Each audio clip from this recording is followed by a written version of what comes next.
Agora são 10h20, como é habitual à sexta-feira, está reunida a equipa do Visto de Fora, até perto das 11. Vamos olhar para os principais temas que marcaram a semana com a Begonha Inigas.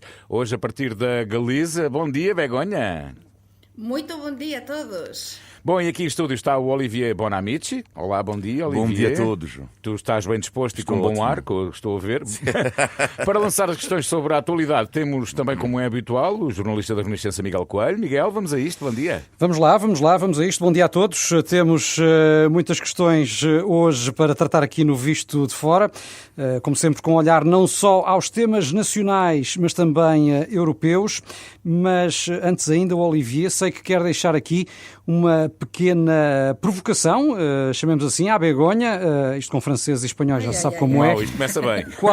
Qual é a tua dúvida, Olivier? Então é assim, bom dia novamente a todos.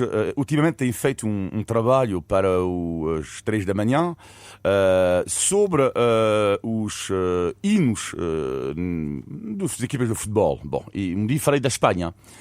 Falei do hino espanhol e falei também de uma música, porque lá está, como sabem, não tem letras, o hino espanhol. E falei também de uma música que todos os adeptos de Espanha, como é evidente, cantam e aliás, que toda a gente conhece. Vamos ouvir esta música e depois vamos falar com a Begonha. Ai. De flores, fandanguillo y alegría, nació mi España, la tierra del amor. Solo Dios pudiera hacer tanta belleza y es imposible que puedan haber dos. Podes cantar, Begonha, se quiseres. Não.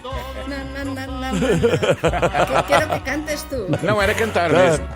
Não temos a ouvi-la toda, E atenção. agora, que viva Espanha. Viva a Espanha! Ok, então é o seguinte, Begonha. Eu fiz uma Diz lá, pergunta a Olivier. um amigo meu espanhol que não soube me responder, porque de facto é uma curiosidade. Eu acho que toda a gente conhece Viva a Espanha, esta música, mas pouca gente sabe o que há por trás desta música. A minha pergunta é o que é que tu sabes, pessoalmente, sobre esta música, tu? Eu que sei, sin dúvida tú vas a saber máis porque tú investigas todo isto, non é? Mas esta é a típica música de sempre de outra xera chao, non é? Cantada pelo Manolo Escobar, Exacto. que era un cantor moito coñecido en España, Exacto. que xa morreu da época dos nosos avós, non é? E moito tamén identificada na altura con o franquismo inicialmente, que viva España, con o nacionalismo español, tudo iso, non é? Mas é verdade que é unha música tamén identificada con o futebol, nunha altura, agora nin tanto, agora non se ouve Então é esta assim, música. Então é assim, o que é curioso é que de facto Manolo Escobar canta esta música pela primeira vez em 1973, mas o que é inacreditável nesta música é que não é uma música espanhola, é uma música belga. Porquê? Porque houve um concurso na Bélgica nos anos 70 sobre as férias das pessoas. E então um belga que adorava a Espanha decidiu, olha, eu vou escrever uma música para homenagear a Espanha. E portanto o que pouca gente sabe é que esta música, na base, é uma música belga. Pena e não não termos aqui a uma versão música belga, não é? espanhola. Mas muito bem, Muito bem. belga. Bem. É uma música europeia, estamos na parte europeia, Mas é perfeito. muito E viva a sim. Bélgica, não é? Exato. Bem, depois desta E viva a Espanha, viva a Depois- Espanha. Isso já tínhamos ouvido. Calem-se. Depois desta rec musical, que até pode trazer alguma confusão, os espanhóis podem não ter gostado daquilo que o Olivier agora disse, embora seja verdade. Não é verdade? Sim, não há problema. Vamos avançar. Recordo que o Visto Fora é uma parceria da Renascença com a Euronet, a rede europeia de rádios. Euronet Plus. Esta sim uma música mais habitual aqui no Visto de Fora. No plano europeu, a semana ficou marcada pela morte de David Sassoli, o presidente do Parlamento Europeu. Tinha 65 anos. De resto, o funeral realiza-se esta manhã. Um europeísta elegante e afável, um humanista, como se ouviu nas reações de diversos quadrantes políticos. Com que imagem é que ficas de David Sassoli, Begonha? Precisamente con esa, con un homem de consenso. Eu penso que nas despedidas é cando se ve si houve consenso ou non houve consenso, non é? E da parte de prácticamente todos os políticos europeos, todos os diferentes cuadrantes, non é? Foi feita unha homenaxe realmente sentida, porque nestos tempos nos que estamos, encontrar alguén como Sassoli, non é? Europeísta convicto, e alguén que, por certo, era xornalista como nós, non é? Mas que souve expor todo isto e utilizar o seu europeísmo dentro do que o seu papel no Parlamento Europeo para criar pontes entre os diferentes grupos e os diferentes países e, en fin, e os diferentes parlamentarios, penso que é moito importante e penso que o debemos lembrar, non é? Porque de feito era un home que penso que vai ser difícil de sustituir. Olivier? Sim, eu não sei quais eram as relações entre David Sassoli e o Papa Francisco, mas eu imagino que as relações foram melhores do que entre o Papa Francisco e Salvini, porque de facto David Sassoli era um grande humanista e é preciso não esquecer, por exemplo, que ele fazia às vezes transformar os seus escritórios em centro de acolhimento para mulheres em sofrimento e não só, para ajudar mesmo as pessoas mais desfavorecidas, e por isso a Europa perde um grande senhor, na minha opinião. Sim, fica aqui assinalado então também este facto marcante da Semana Europeia, a morte de David Sassoli. Quem teve mais uma semana para esquecer foi Boris Johnson, o primeiro-ministro britânico. Está cada vez mais pressionado a demitir-se, na sequência das revelações que vieram a público sobre festas em Downing Street durante o confinamento. Tu, como especialista em festas, Begonha, achas que esta vai acabar mal para Johnson ou ainda não é desta? Porque eu sou especialista em festas, penso que Olivier boa espanhola, também sou especialista em festas. Eu sou em fiestas, pelo menos és tu. Eu sou espanhola, em fiestas. Sou espanhola, como ten a parte española tamén Ana Galbao, pronto, somos así alegres, dinámicas, mas pronto, acho que Olivier non há ninguén que ganhe. Já vamos ouvir o Olivier sobre o Johnson, mas para já gostava de ouvir a tua opinião. Sí, mas sin dúbida isto pus na corda bamba, mas mesmo bamba, ao Boris Johnson, e eu penso, mas que máis é preciso para ele sobreviver, porque politicamente acho que ele está quase morto.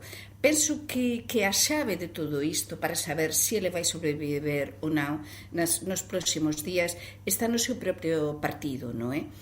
Nos conservadores, dentro mesmo dos conservadores parlamentares no Parlamento Británico. Se unha parte, o que se está a dizer estes días, aproximadamente o 10% do seu grupo parlamentar se pôs en contra dele, se pode fazer... São os que não foram convidados, no fundo. Censura, non é? Para a festa. Exatamente. E então ele pode ficar de fora, non é? E acho que ele daría un exemplo moito bon se saísse, porque están a sair máis noticias de máis outra festa, isto nas últimas horas que ele non participou, mas sin dúbida tamén o interesante é saber quen é que está por trás destas filtrações á empresa, que pelos vistos é alguén que foi moito próximo tamén do Johnson. Sim, até porque estamos a falar de acontecimentos que já têm, em alguns casos, mais de um ano. Isso na tua opinião, Olivier, agora, não é? Boris Johnson sobrevive? Eu acho que no início, por enquanto, ainda sobrevive, mas eu acho que a questão é que as pessoas estão a perder a paciência. E podemos ver, eu vou fazer um paralelo entre a situação do Boris Johnson com a situação de Djokovic, o tenista sérvio, porque as pessoas começam a ficar a perder a paciência com a falta de transparência nesta fase do campeonato. Porque é evidente que em outras alturas, não é? Se apanhássemos, por exemplo, o Boris Johnson fazer uma festa, mesmo que tivesse abusado um pouco, vamos imaginar,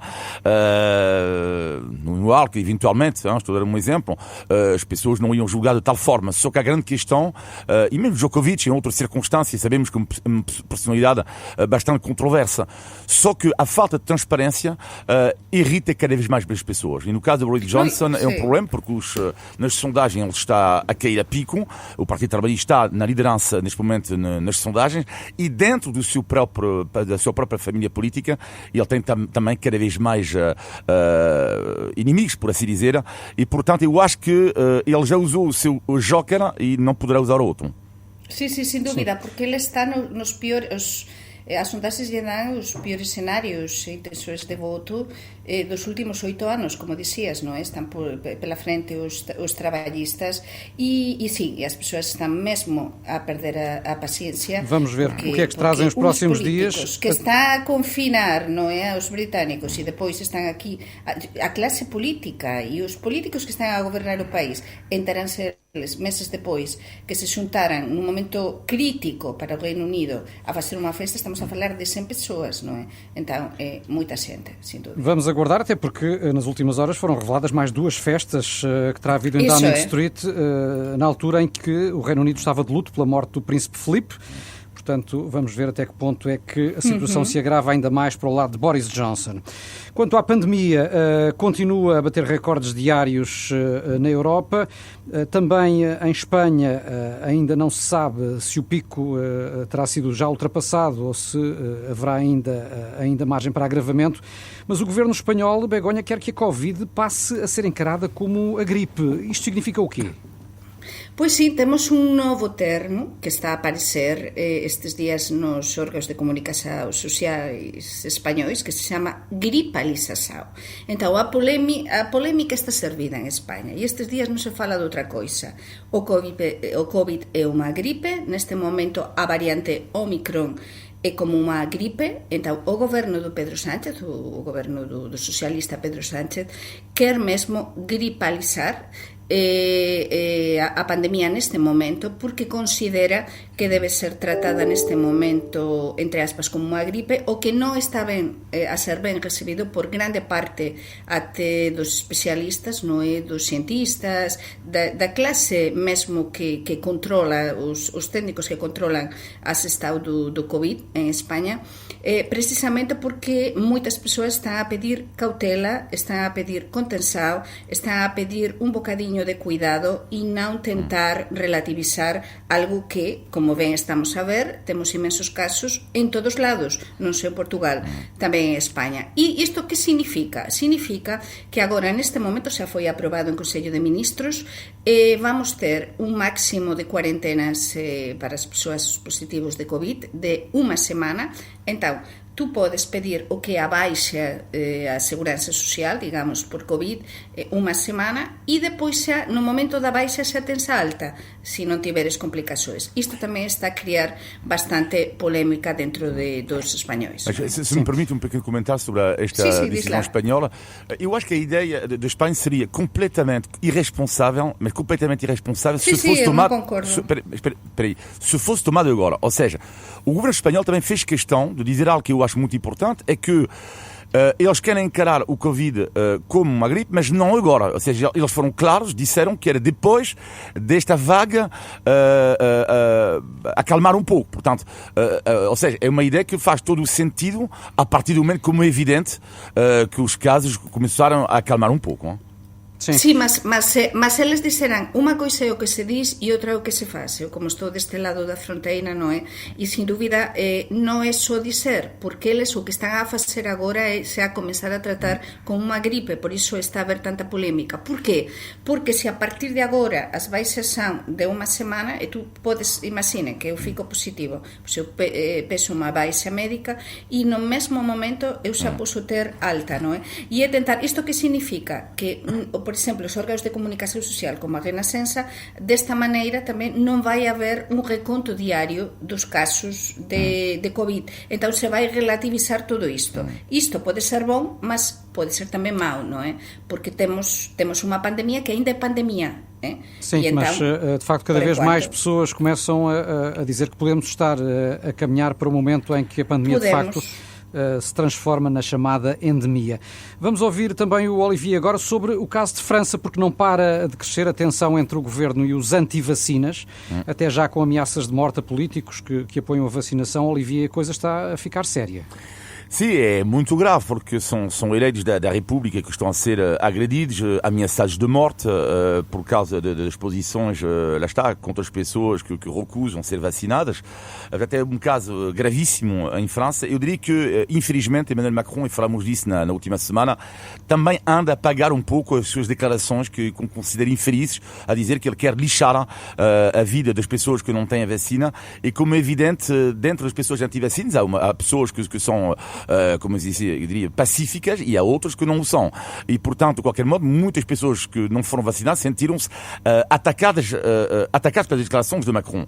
Agora, é preciso também não esquecer que em Portugal não existe o que vai, em princípio, existir em França, que é o certificado vacinal, ou seja, num restaurante, por exemplo, mesmo com um teste negativo, não será possível comer em França. Se não tiveres o certificado. Se não tiveres o certificado, não será possível. Portanto, a França está claramente, o governo, a França está em guerra absoluta contra as pessoas anti-vacinas, recordando esta frase inacreditável esta semana de um deputado francês, um senador francês, que disse que está farto das pessoas que não se vacinam, porque ele considera que estão a estragar a vida de toda a gente, mesmo das pessoas dos hospitais, e ele diz que ele tem uma solução para ele. A solução seria proibir pura e simplesmente a vacina, porque para ele seria uma forma, depois dos antivacinas serem vacinados.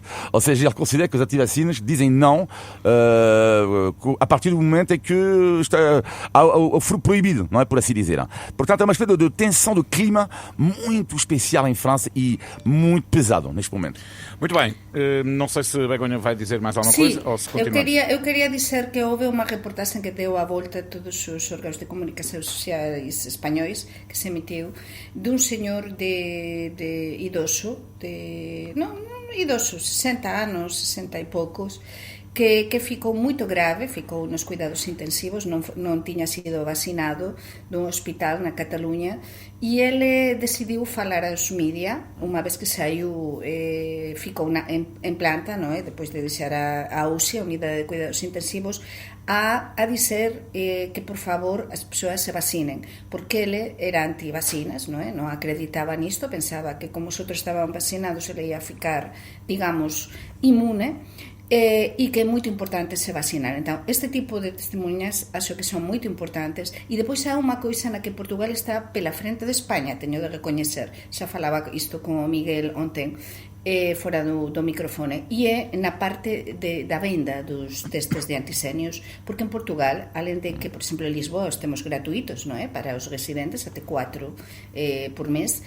Em todo o país, em Portugal agora em todo o país. Tamén, eu falo do que máis coñezo, mas está a venda nos supermercados a un preço moito barato. En España houve moita polémica esta semana tamén. Porque en España só se vendem nas farmácias, non é? Só nas farmácias estaban carísimos, no Natal estábamos a falar de 15 euros. Non estou a exagerar, en moitas farmacias, porque había poucos, non é? E o que o goberno impuso, o goberno de Pedro Sánchez, un preço, digamos, límite máximo de 2,94 euros por teste de antisenio, mas só nas farmácias. Faltam agora 23 minutos para as 11 da manhã. Estamos no Visto de Fora com a Begonha Nhigas e o Olivier Bonamici. Recordo que o programa que fazemos aqui na Renascença todas as semanas tem parceria com a Euronet, a rede europeia de rádios. Euronet Plus. E por cá, nos últimos dias, tem continuado a haver muitas queixas sobre o atendimento ou a falta dele na linha SNS 24. Muita gente que não consegue ser atendida. Há também problemas na resposta dos centros de saúde. Muitos utentes não conseguem marcar testes ou obter comprovativos de baixa, nem de alta, quando termina o isolamento. Isto só para dar alguns exemplos. A pandemia explicará tudo, Olivier, ou haverá aqui também problemas de planeamento e organização? Bem, eu diria os dois, Carlos Miguel, porque o planeamento e a organização não é propriamente a qualidade número 1 que temos visto por parte do governo nesta fase, eu diria nesta fase da pandemia, desde que saiu o futuro Presidente da República. E, de facto, no que diz respeito à pandemia em geral, é evidente que também é complicado, porque ninguém estava à espera, não só em Portugal, do boom inacreditável do número de casos. Portanto, os serviços têm que se adaptar e tem havido, de facto, problemas de organização, mas que também temos que dizer a verdade, que ninguém estava à espera disso. Eu diria que o que é interessante, o caso português, neste momento, e por acaso, olha, segunda-feira vou fazer um trabalho sobre isto para a França, que é as pessoas observem que em Portugal as medidas são das menos restritivas da Europa. Isto é interessante porque é um sinal bastante forte. Portanto, a França acontece um pouco o contrário, porque Portugal, apesar de tudo, claro que não é um dos piores países em relação ao número de casos. A França, mesmo em relação ao número de habitantes, tem mais do que Portugal, mas Portugal também, com 40 mil, 50 mil, com o número de habitantes, são números de casos importantíssimos. mesmo assim... Portugal tem, por exemplo, metade do número de casos da Alemanha, que, Sim. por seu turno, tem 8 vezes mais habitantes que Portugal. Sim, a mim não me cabe julgar se a decisão é boa ou não de abrir as discotecas e os bares, mas como podem calcular, visto de fora, lá está, é uma decisão que é vista lá fora com algum espanto, tendo em conta o número crescente de casos, a reabrir as discotecas, mas pronto, o governo, é a decisão do governo para também relançar e para que estas pessoas não percam o seu trabalho, também já sofreram imenso. Hein? Sim, e temos tido também, Begonha, problemas em Portugal com a emissão dos certificados de vacinação. Há queixas de pessoas que não conseguem obter o certificado com a dose de reforço. Compreendes estas falhas, somadas àquelas que referi há pouco? Por exemplo, em Espanha também há destes problemas ou não? Não, em Espanha sinceramente non está a haber problemas deste tipo. Eu falo do meu caso, falo das persoas que me rodean, mas non sou da Comunidade Autónoma da Galiza. Estou a falar en xeral porque senón isto teria saído nos órganos de comunicación social, nas televisións, radios, xornais, e non saiu. É dizer, isto é moito rápido, é digital, por exemplo, no momento de te vacinar, como saben, eu me vacinei en España, tamén a última dose de reforzo, a dose de reforzo recibín no día 13 de decembro, e é instantáneo, é dizer, no momento de te vacinar, con o código QR xa recebes, é verdade que depois non serve, digamos, non estás inmunizada, como en todo lado, até 2 semanas depois, mas tu xa recebes o certificado. Já agora deixem-me dizer que acabei de ler que a Comissão Europeia disse hoje ter sido notificada de que os problemas em Portugal na emissão de certificados Covid-19 da União Europeia, com a informação de dose de reforço da vacina, já estão resolvidos, não existindo agora constrangimentos. Vamos aguardar que seja de facto uma solução definitiva. Isto é importantíssimo, porque é fundamental agora que precisamos realmente de ter o certificado à mão, non é? É fundamental que as persoas saibam. E depois, a mí o que máis me preocupa son as persoas idosas, as persoas de máis idade que non teñen acceso, non costuman utilizar tanto a informática, tudo digital, não é? Sim, tudo isso dependem, sí que claro, se deve de familiares solucionar. E outros sempre, amigos que possam e então ajudar. É um estresse para eles. Nomeadamente realmente. Ultrapassar essas barreiras agora Sim. que são colocadas. Sim. Curiosamente, Sim. a gestão da pandemia não tem merecido grande destaque nos debates para as eleições legislativas. Ontem tivemos o aguardado frente a frente entre António Costa e Rui Rio. O que é que vos pareceu genericamente, Olivier? Quem é que saiu por cima?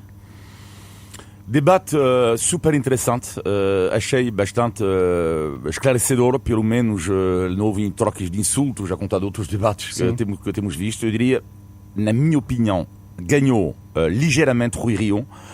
Fiquei bastante impressionado com o Rui Rio ontem. A grande questão que se coloca, sobretudo, por exemplo, no caso da TAP, então foi arrasador este exemplo, dizer que os espanhóis pagam mais que os portugueses. Pelo mesmo avião, pelo mesmo avião. Achei brilhante. A questão aqui do Rui Rio é que, para já, senti 2 homens do Estado. Senti claramente 2 homens do Estado. 2 pontos, segundo ponto, também vê-se que podem se entender perfeitamente. Isto vê-se também que uma questão agora do Bloco Central, estamos cada vez mais perto disso. Vê-se que se dão bem. Até estava a rir em casa a dizer, pensar o meu filho ontem, eu acho que depois iam jantar, não sei se por causa do Covid, mas olha, vamos beber um copo, vamos jantar os dois, agora para ver um pouco como é que está a tua mulher e os teus filhos, etc. Estou a imaginar isto entre os dois. Mas a grande questão do Rio, que é a questão das propostas alternativas. Será que ele dá mesmo uma alternativa a António Costa? E a grande dificuldade, porque em relação a muitos aspectos, eles pertencem, os dois, à família da social-democracia, no sentido mais amplo da palavra. E para mim o Henrique vai ter este grande problema nas eleições, que é, será que as pessoas vão mudar e dizer, olha, afinal, mesmo que o Rio é um homem do Estado, será que vale a pena mudar? E as sondagens mostram que não. A sociedade mostra que os portugueses, neste momento, acham que não.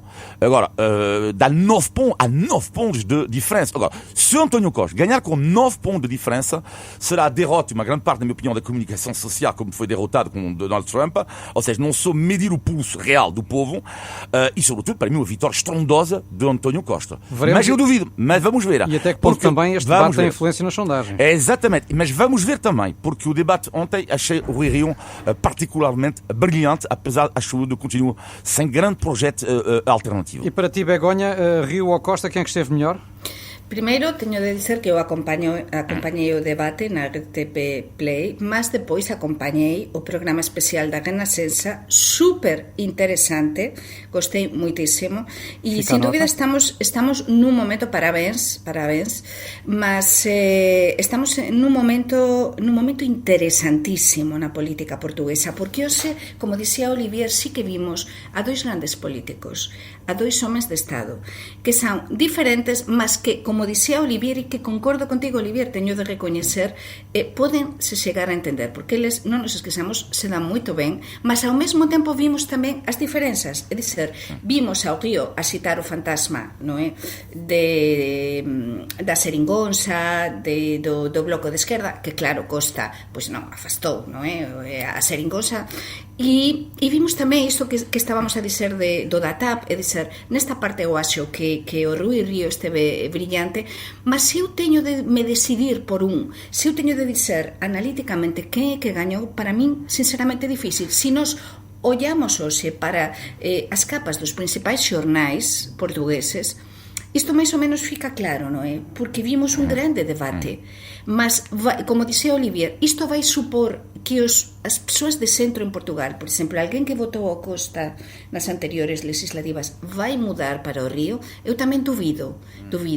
Por tanto, temos todo en aberto.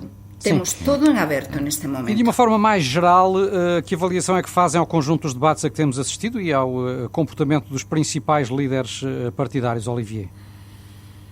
Eu lamento o formato de 25 minutos, que é pouco esclarecedor, infelizmente, mas as televisões terão as suas opiniões, porque podem perder uma audiência, quem pode aguentar eventualmente um debate 1 hora, 1h30. Da mesma forma que seria de facto impossível aguentar tantos debates mais longos. Mas é pena, porque ontem tivesse um debate sério mesmo, tipo de 1 hora e tal, 1h15, já muda completamente o ritmo. Tem pena. Agora, em relação aos líderes, eu diria que há dois nomes que eu queria destacar aqui, um pela positiva, outro pela negativa. Nunca diz respeito aos debates, não às ideias em si. Cada um traz as suas ideias.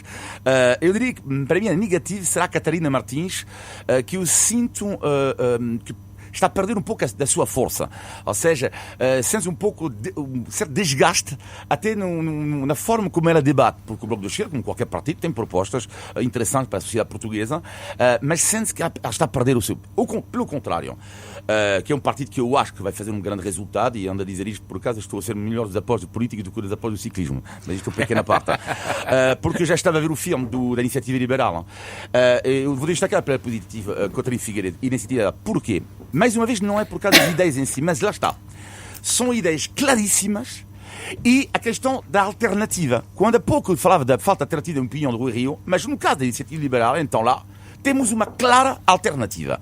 E as pessoas gostam das propostas claras. Tu podes gostar ou não, mas, por exemplo, a questão da flat tax, ou seja, desta taxa de imposto único, é algo novo no debate político nacional em Portugal. E as pessoas gostam destas ideias novas, que elas venham da esquerda ou que elas venham da direita, neste caso. São temas interessantes, como o rendimento mínimo universal, como, neste caso, o flat tax, o rendimento universal da esquerda, sobretudo do Rui Tavares, mas e lá, neste caso, do Coutinho Figueiredo. E, portanto, para mim, positivo, Coutinho Figueiredo e com a Iniciativa Liberal, que eu acho vai ser uma bela surpresa nas eleições. E os teus destaques, Begonha? Para mí, os meus destaques neste visto de fora é precisamente ver como é que se destaca en España, non é, os dos debates. Pensa que en España normalmente nas legislativas non se facen este tipo de debates. Entón, un xornal tan importante como El País destacou precisamente esta semana, non é, este feito de se realizar debates a dois e para clarificar a opinión pública. É verdade que para os telespectadores, para os ouvintes, é un bocadiño pesado, sobre todo para os telespectadores, estar con tanto debate, mas permite clarificar, permite se aproximar a televisão, permite ouvir as análisis nas radios ou ler nos xornais todos estas avaliações dos debates e coñecer máis de perto os líderes e os seus programas. Para mí, sin dúbida, iso é positivo, porque no meu país non acontece, non é? E entón, iso nos permite ter máis masa crítica depois para poder decidirnos, non é? Okay. É verdade que o debate de ontem podería ter sido durar un bocadiño máis, non é? Porque iso tamén aínda permitiría clarificar máis, mas estamos con o tema tamén depois das polémicas entre os diferentes partidos, por que uns ter máis tempo, E nós já não podemos durar tempo. mais, Begonha, temos que continuar. Pois então, pensamos com isto. Peço imensa desculpa, mas ficou também o essencial É da assim, tua estamos opinião. em rádio. Muito bem. No Visto Fora temos sempre este espaço dedicado à língua portuguesa, em que a Begonha e o Olivier são quase catedráticos, diria eu, mas nem sempre acertam, e por isso é que só são quase. Só falta apresentar o jingle da Tugalidade. Exatamente. Índice de Tugalidade. Grande gestor de tempo e de programas, o Miguel Coelho. Bom, queremos que completem aqui um provérbio português muito conhecido e que pode ser apropriado ao tempo pré-eleitoral que vivemos, uma vez que só no fim se fazem as contas, não é verdade? Então, atenção, Begonha e Olivier, este é muito fácil. Até ao lavar dos cestos... O pão é barato. Todas as semanas me vou acertar com o pão é barato. Begonha, tens algum Sei. palpite? Até podes repetir? Até? Sim, Até- podes repetir, sim. Até ao lavar dos cestos... Ai, já ouvi, claro, esta expressão. Mas Até ao lavar, eu não sei. Impossível me Não recordar. sei, não conheço. Gostam de vinho? Sim, claro. Sim, eu adoro, sim, se sabem. Então, fiquem bom a saber vinho. que até ao lavar dos cestos é vindima. Ah. Olha, eu O entusiasmo nunca do Olivier. tinha ouvido. Olha, Olivier, Não precisamos... Mas o que é que significa? Não tem nada a ver com vinho, digo já. Mas o que é que significa? Bom, ou não fosse Sim. Portugal um país de bons vinhos, tínhamos Sim, de ter um provérbio claro. do género. Bem, significa que não se deve dar nada por terminado antes de chegar mesmo ao fim. Pode haver surpresas e um verdadeiro volto de face. Exemplo concreto, vai. Ninguém Assim, deve isso dar é. as A eleições última- por ganhas ou perdidas Claro. antes Por do exemplo, dia por exemplo. do voto. Até o lavar dos... A última coisa até que o se lavar faz do- até o depois das lavar. vindimas é lavar os cestos onde foram transportadas as uvas. não é? E aí sim Então, a até vindima lavar dos termina. cestos- Até o lavar dos cestos. É vindima. Não podemos dar até lavar do cesto. por seguro, por exemplo, Bom. as sondagens, por exemplo, sobre as eleições. Obrigado, Miguel. Índice de Tugalidade. Temos menos de 2 minutos, meus amigos, para o positivo e o negativo da semana. Começamos por ti, Begonha, o teu negativo. Pois o meu negativo é que máis dun millao de persoas en Portugal non teñen aínda médico de familia. Moito falamos de pandemia, mas que acontece con as persoas en Portugal? Dunha população de 10 millóns de persoas, estamos a falar dun 10% das persoas. Olha, eu só Portanto, passei a ou ter máis desde dun que tive 10%. Covid no princípio de dezembro. Também não tinha médico de família. Pois, então, acho que é um problema. É um problema. O teu negativo, O meu Olivier. negativo, já falei, deste caso, nas eleições municipais. Agora estou para aí. Quando é que foram as eleições municipais no mês? Foi num... Olha, agora estás a Bom, perguntar Miguel. a pessoa errada. 26 de setembro. Eixe, é o Exatamente, a Bíblia. E então, falei deste professor do meu filho que suspendeu as suas atividades porque era candidato às eleições municipais. Achei, na altura, falei disto como negativo, não pela opção dele, é a vida dele, mas sim porque a escola não tem substituto. Então voltou, não é que o senhor voltou agora candidato nas eleições legislativas, tudo bem, é o direito dele, mas o meu filho volta a não ter professor, não? É. Mas como é que isto é possível? Ou seja, falávamos de maneira diferente, mas como é que isto é possível numa democracia? Não é? Haver alguém que suspende as suas atividades, tudo bem, para fazer política, uma campanha, e não haver aulas, porque não sei, daqui a pouco, se calhar este professor vai ser, não sei, no governo, não sei, mas tem que haver automaticamente uma solução. Ainda vai a Ministro da É Educação. inacreditável. Begonha, o teu positivo. Pois o positivo, semana pasada falaba da Diolinda, que estaba no hospital para ser operada, tudo iso. Por fin foi operada ontem, xa está en casa 13 días depois de ser internada, non? Ficou bom. para guardar a cama, mas pronto, xa foi operada e alegro-me, espero que nos estés a ouvir e lle mando un beixiño porque é a avó portuguesa dos meus fillos. Un beixiño. É unha grande amiga e alguén que queremos moito. Un Olivier, beixiño, já em Diolinda. tempo de Olha, descontos, qual é o teu rápido, positivo? o mais tem a ver com o sucesso do índice de Tugalidade. Vou contar 2 exemplos extraordinários, mas estou a falar sério. Hein? Diz lá, Olivier, diz. extraordinário, que é um vizinho meu que se chama Jorge.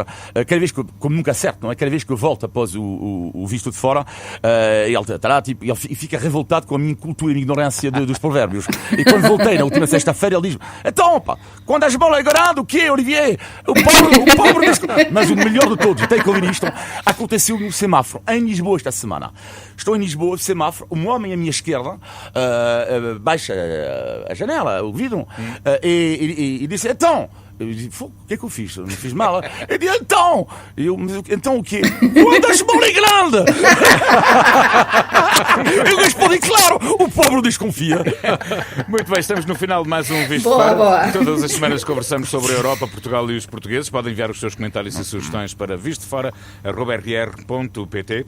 Olivier, Begonha, Miguel, muito obrigado. Bom fim de semana para vocês. Obrigado. Obrigada. Um abraço, bom fim de semana. semana.